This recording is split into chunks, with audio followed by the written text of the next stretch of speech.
Barreskrim Polri telah menerima satu laporan polisi, yaitu LP nomor 0510/8 Romawi /2021 Barreskrim atas nama pelapor Muhammad Kosman.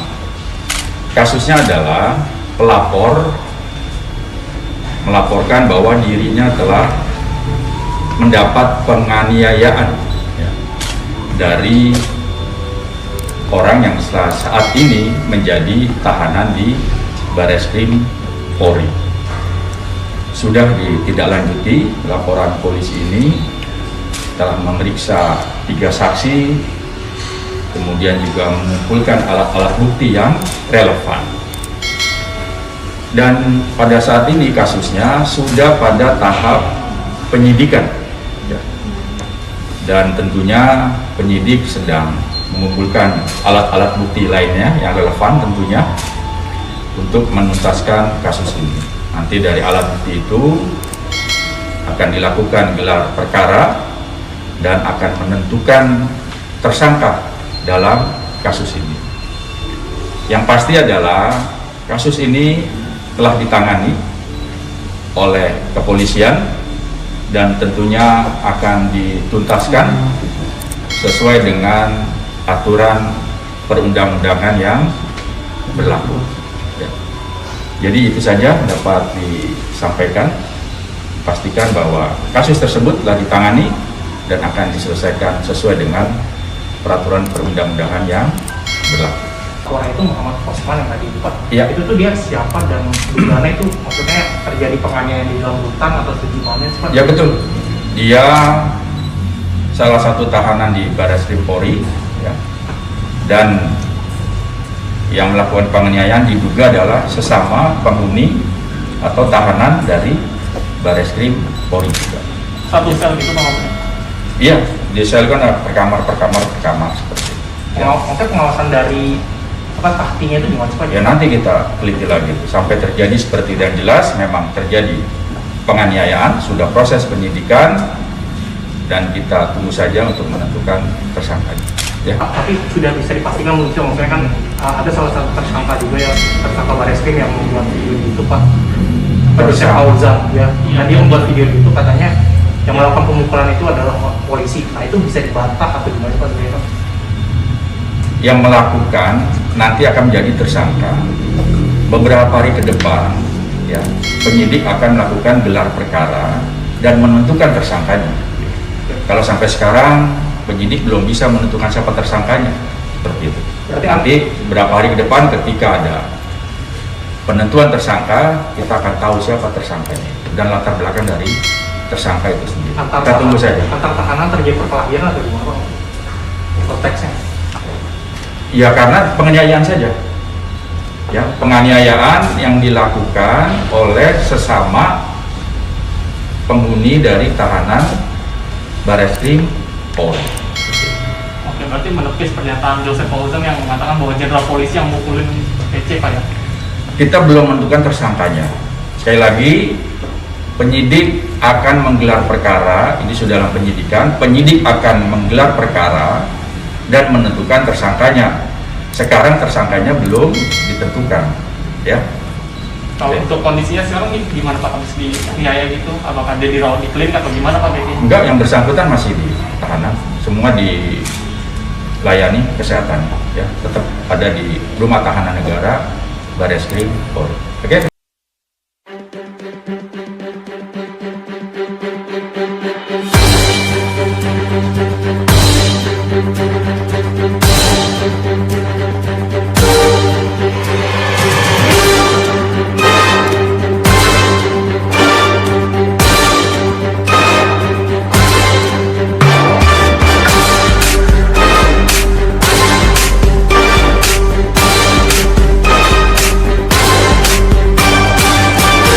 Lanjut dulu nih Pak Nugroho. Iya, terima kasih Pastor Paul. Ya, selamat malam, selamat pagi di belahan lain, belahan dunia lain, selamat malam di Indonesia. Ya, Selamat salam sejahtera dan salam sehat, salam perjuangan. Salam perjuangan karena kita harus berjuang untuk memperjuangkan keadilan, melibas ketidakadilan. Terkait dengan Muhammad KC, judul hari ini, Pak Polisi jangan bohong. Setuju bahwa dalam hidup kita harus memegang prinsip kejujuran.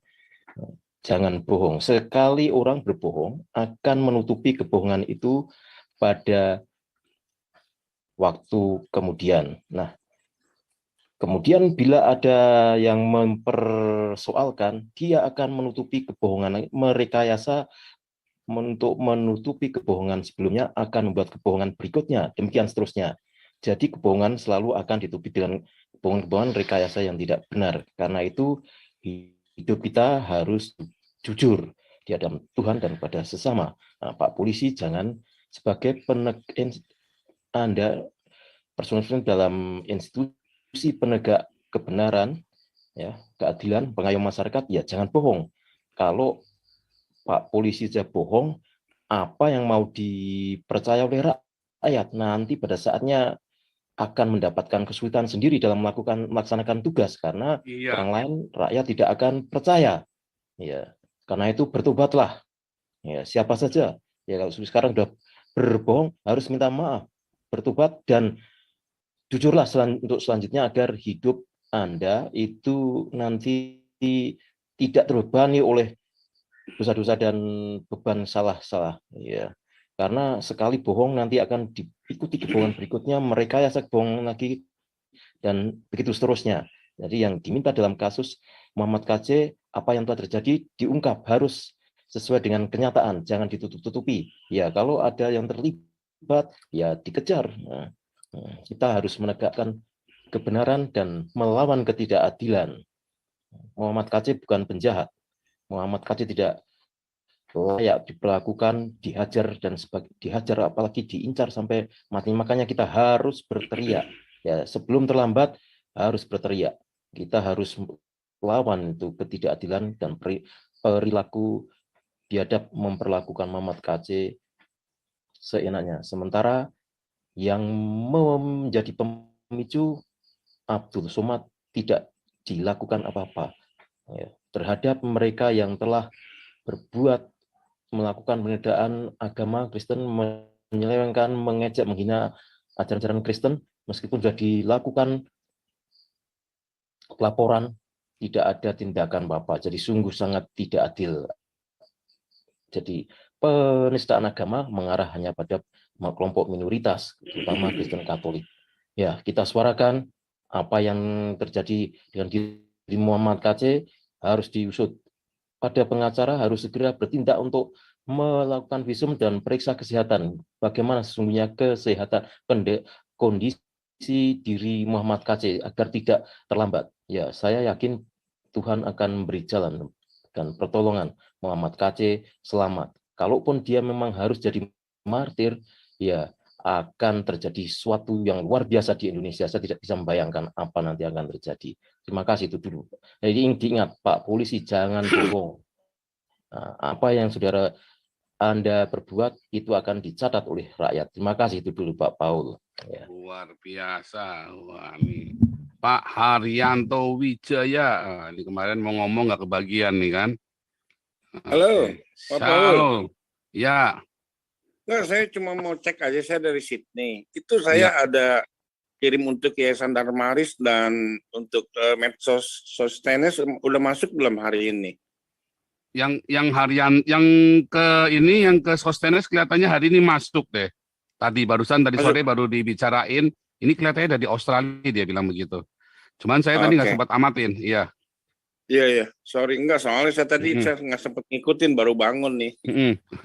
Iya. Tapi kelihatannya tadi sudah dibicarain tadi. Saya saya lagi beres-beres, terus saya dengar selentingan tadi, ini kelihatannya dari Australia, dia bilang begitu. Saya rasa sudah masuk, Pak. Oke, nggak apa-apa, saya cuma cek kalau yang aja. Damaris nanti harus ngecek lagi, saya belum tahu. Oke. Iya. Oke, nggak apa-apa, terima kasih.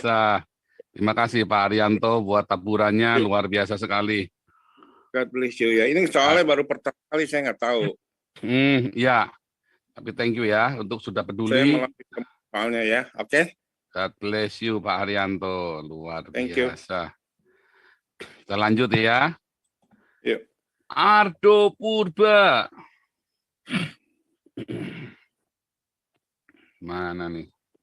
Iya, Shalom Pak Paul. Shalom Ardo Purba. Aduh. Maaf Pak Paul, saya juga lagi batuk nih Pak Paul. Aduh. Sama. Ini Iya. Pak Lengso ini, gara-gara Pak Ngomong Lengso. Nabi ini. Rombongan Nabi kena batu. Makanya beberapa hari ini, hampir seminggu ini saya nggak berdiakonia karena batuk sama flu. Gitu. Oke, kita lanjut ya Pak Paul ya. Begini Pak Paul. Saya keringat lagu anak sekolah minggu Pak Paul. Bohong, bohong, bohong, bohong itu dosa. Nah, kenapa? Karena sebagai institusi, Polri itu harusnya memberikan informasi kepada masyarakat dengan sebenar-benarnya, begitu. Karena ini menyangkut pencitraan juga sebenarnya. Kalau berita yang ternyata yang di luar itu lebih real, yang A1, nah ini kan berarti udah suatu kebohongan, begitu Pak Paul. Kenapa? Karena saya rasanya lebih percaya berita-berita atau informasi yang benar-benar di media sosial, begitu ya, yang benar-benar yang fakta apa adanya yang terjadi sama MKC, begitu. Karena kalau media-media kayak yang media-media mainstream seperti itu ya, yang agak konversi pers seperti itu, rasanya saya nggak percaya begitu Pak Paul. Karena ya penuh kebohongan begitu. Jadi kita ini sekarang seakan-akan ya penggiringan opini begitu bahwa ada sesuatu yang dilakukan yang terjadi sama Pak KC di dalam seperti itu. Nah, itu kan dari versi polisi begitu. Nah, kalau dari versi kita itu pasti kan jelas berbeda ya. Setelah kita tahu bagaimana kejadiannya Pak KC begitu. Nah, yang saya juga sayangkan dari kejadian konversi pers yang dilakukan oleh polisi sebenarnya adalah kenapa? Judulnya ya, kenapa harus berdusta begitu? Karena kenapa nggak diungkapkan aja sebenar-benarnya? Ada apa sebenarnya gitu? Kan MKC seperti kayak dibilang Pak Nugroho tadi itu betul, karena Pak MKC ini kan bukan seorang kriminalitas, apalagi kriminalitas tingkat dewa ya, bukan. Ya, dia juga bukan seorang mafia. Kalau tadi Pak KC seorang mafia mungkin oke lah ya, dilakukan hal seperti itu. Tapi kan ini kan sangkut pautnya dengan agama begitu. Ya sebenarnya agama ini tidak ada urusannya dengan negara sebenarnya ya. Karena di negara manapun agama itu udah dipisahkan gitu ya. Apalagi negara Eropa, Amerika itu udah dipisahkan begitu antara agama sama negara. Nah, jadi inilah yang harus kita teriakkan lagi agar bukan hanya MKC saja, tapi kita yang ada bersuara nanti di sini, seandainya kena sesuatu hal yang seperti ini, gitu, kita nggak menjadi korban berikutnya, gitu. Karena ya kita tahu kan, hukum itu hanya berpihak kepada mereka saja, begitu. Ya, karena mereka ya maklum saja ya, mereka itu mayoritas, begitu ya. Jadi kita ini harus benar-benar bersuara lebih lagi begitu, karena tanpa kita berteriak kok kita diam saja ya akhirnya ya kita kan terus ditindas seperti itu. Inilah gunanya kita semua, saya menghimbau kepada para YouTuber, kepada para para penggiat seperti ini itu agar bersatu terus menerus begitu. Kita nggak usah mempedulikan lagi intimidasi yang mereka perbuat, karena ya tugas kita sebagai orang-orang Kristen di sini bersatu padu untuk menyuarakan kebenaran ini. Karena saya melihatnya tadi Pak Paul, saya baca beritanya, saya nggak tahan loh Pak Paul baca beritanya di komiko Pak Paul. Rasanya kayak mau nangis saya rasanya Pak Paul gitu. Jadi bagaimana rasanya orang-orang terdahulu ya yang pernah ditangkap sama polisi ya, kan kalau Pak KC kan jelas-jelas terekspos ya media ya. Tapi orang-orang sebelumnya kayak Saifullah Ibrahim atau siapa yang pernah tangkap polisi itu kayak mungkin aja kayak Meriana itu mungkin juga disiksa di dalam sana gitu. Meriana yang kasus di Akahan kemarin itu.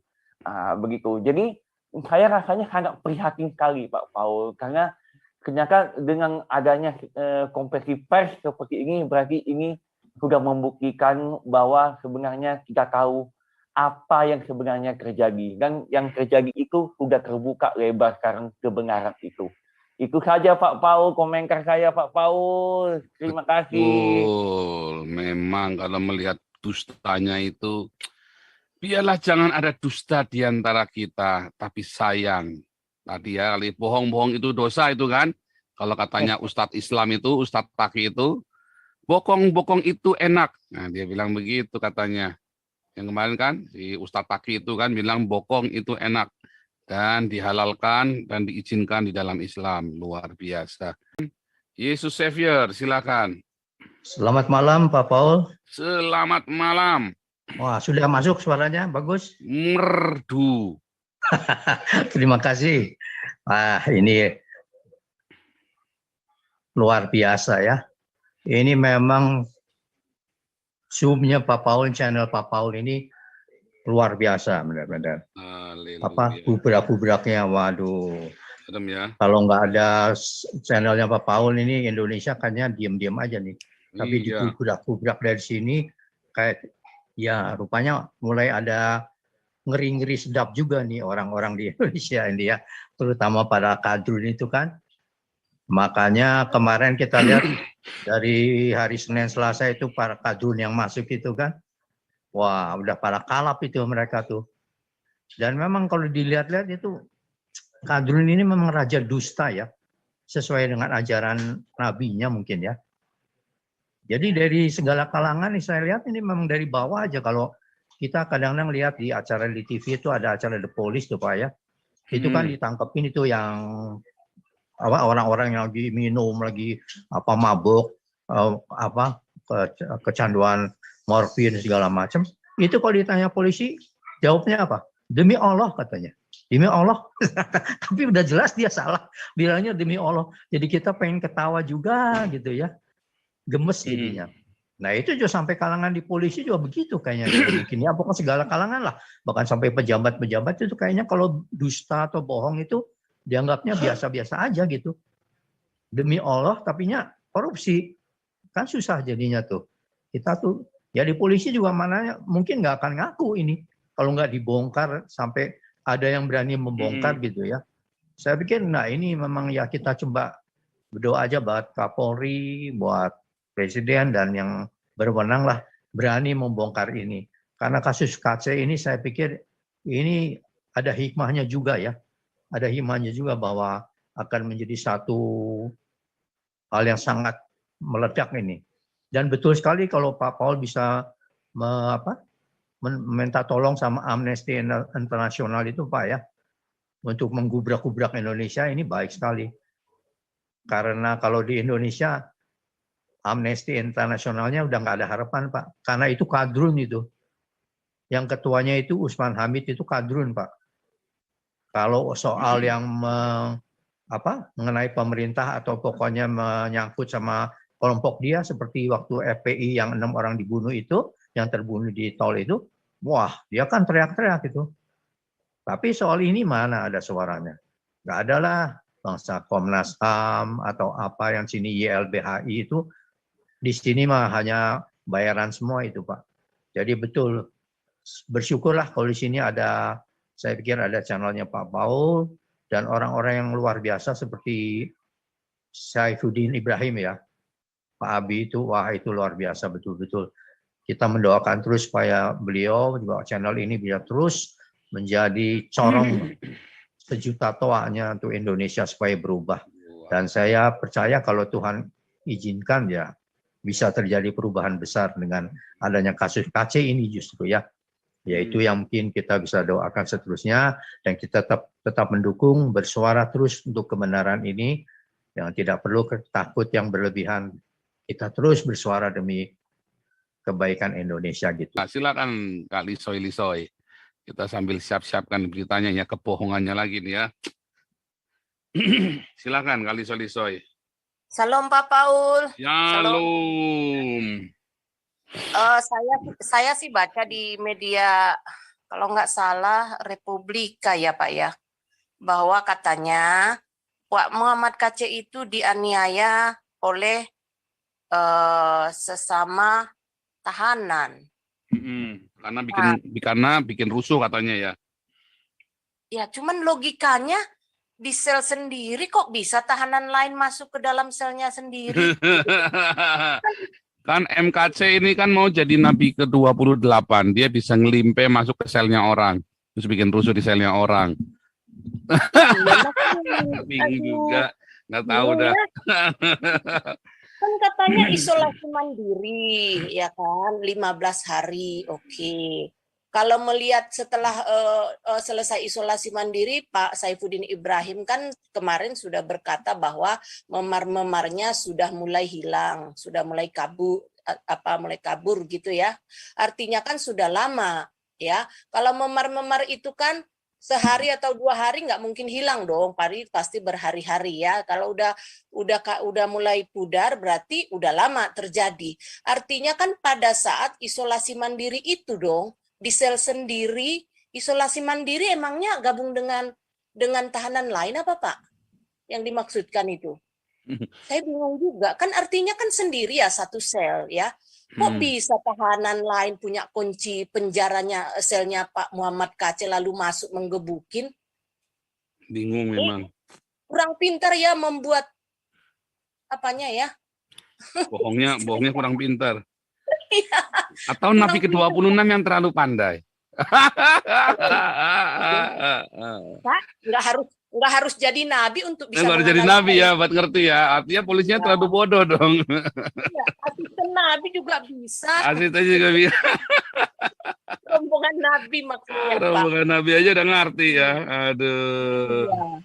Tapi memang Pak Paul, saya dari kemarin tadi malam selesai Zoom itu saya saking penasaran saya, kan Bapak kan kasih clue-nya kan terlalu minim, tinggi besar, jenderal.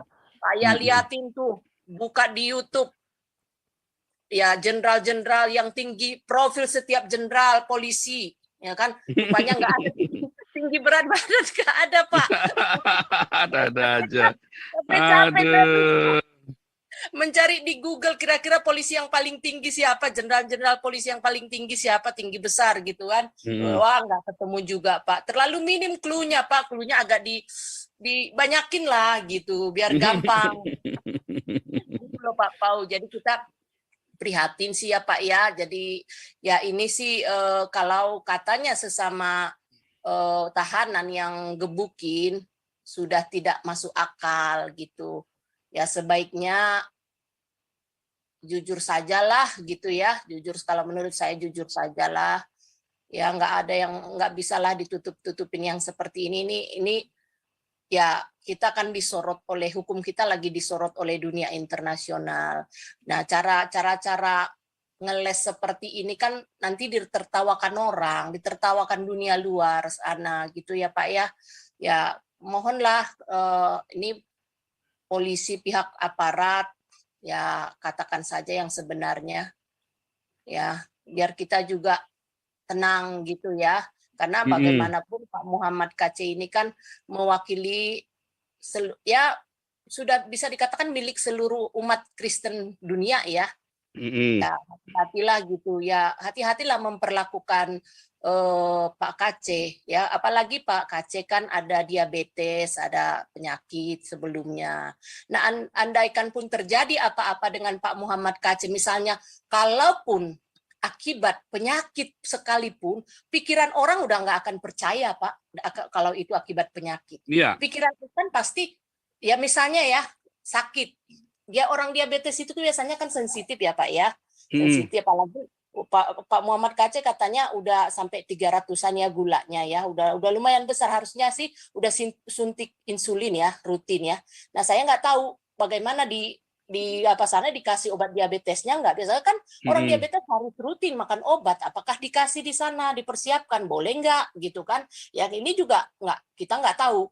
Jadi andaikan dia sakit saja akibat penyakit yang memang sudah ada, pikiran orang nggak akan berpikir itu karena penyakit, ya kan? Nggak akan berpikir orang itu karena penyakitnya. Makanya saya pikir ya harus hati-hatilah Pak, ya dari pihak aparat juga ya harus inilah jaga gitu. Kemudian ini kan sebenarnya kalau saya pikir ini sih semacam teror juga ya Pak ya, semacam teror ya. Jadi di masa pemerintahan kepemimpinan Pak Listio ini ya sudah 2 kali lah ya menteror. Yang pertama kemarin adalah yang cewek itu ya kan di luar nembak-nembak. Nah sekarang kita saksikan sendiri masuk ke dalam punya kunci sendiri gitu. Walaupun itu tahanan katanya ya kita juga nggak yakin itu sesama tahanan orang isoman kok. Ya nggak lah, saya nggak percaya itu tahanan. Masa punya tahanan lain punya kunci masuk ke sel yang lagi isoman? Nggak lah, terlalu gampang ditebak lah itu nggak benar gitu. Itu aja Pak Paul ya. Tetap kita suarakan lah Pak Paul. Dan tetap kita berdoa untuk Pak Muhammad KC dan keluarganya. Terima kasih Yang Pak pasti kata Ustadz Taki itu ya, Ustadz Taki itu yang kemarin saya tampilkan, bahwa bokong itu enak. Nah, oke ya. Dan memang itu tadi ya, jangan ada dusta di antara kita. Kalau bokong itu enak katanya dia kan. Nah, itulah repot memang. Kalau Ustadz Taki ini suka main bokong ternyata. Oke. Ya kan, Oke, ini Ustadz Taki katanya boleh sama Islam, kata Ustadz Taki. Nggak tahu deh Pak kalau itu. Ya, itu tadi ada itu Ustadz Taki yang bilang diperbolehkan di dalam Islam. Iya, memang udah tahu kalau berita itu, cuman nggak mau komen. Nggak mau komen nanti penista. Ada yang penista nanti Pak. Aduh, itulah dia makanya. Oke, dah ini Lukuliu dulu. Ini sambil pelan-pelan kita naikkan ya, kita naikkan beritanya ini sambil saya ini. Lukuliu, silakan. Shalom, Pak Paul sama Shalom. teman-teman. Iya. Sebelumnya ini Pak Paul, saya izin mungkin untuk yang Damaris, ya. Untuk video tagline-nya saya re-upload ya, saya bantu. Boleh. Ya. Terus itu ya, harapan saya sih gini ya Pak Paul. Yang pertama itu untuk teman-teman di kepolisian ya. Kita tuh yang minoritas masih sangat teramat berharap ya dan percaya, meskipun itu sudah tipis ya, kalau kepolisian itu masih sangat bisa dipercaya Pak. Jadi dengan kasus Pak Muhammad KC ini adalah titik kritis kepolisian sebetulnya. Kepolisian itu bisa dipercaya atau tidak bisa dipercaya. Jadi kita berharap teman-teman kepolisian bisa membuktikan bahwa data realitas bahwa supremasi hukum yang berada dalam kepolisian itu bisa dipertanggungjawabkan semua. Jadi ya kalau memang itu kebenaran, ungkapkan kebenaran itu sekalipun itu pahit. Saya masih sangat berharap kebenaran itu diungkap sebenar-benarnya, bukan untuk menutupi sesuatu gitu. Terus yang kedua sih, harapan saya untuk Pak Mahfud MD kalau mungkin menyaksikan acara ini saat ini, ya, ini aspek ini sangat kritis. Jadi dunia lagi melihat Pak. Jadi Indonesia ini hukumnya itu bisa dipercaya atau tidak. Kalau dari pihak kepolisian seumpama ada sesuatu yang tidak bisa dipercaya, ini bisa jadi bumerang yang sangat menyakitkan. Dan aspeknya bisa mencapai aspek ekonomi, orang luar negeri mau istilahnya menanamkan model ke Indonesia pasti mikir 1000 kali kalau hukumnya saja tidak bisa dipercaya. Jadi harapan kita, nama baik ini sedang dipertaruhkan. Ayo Pak Mahfud bantu untuk menegakkan keadilan seadil-adilnya. Kita percaya Pak Mahfud sanggup untuk melakukan itu.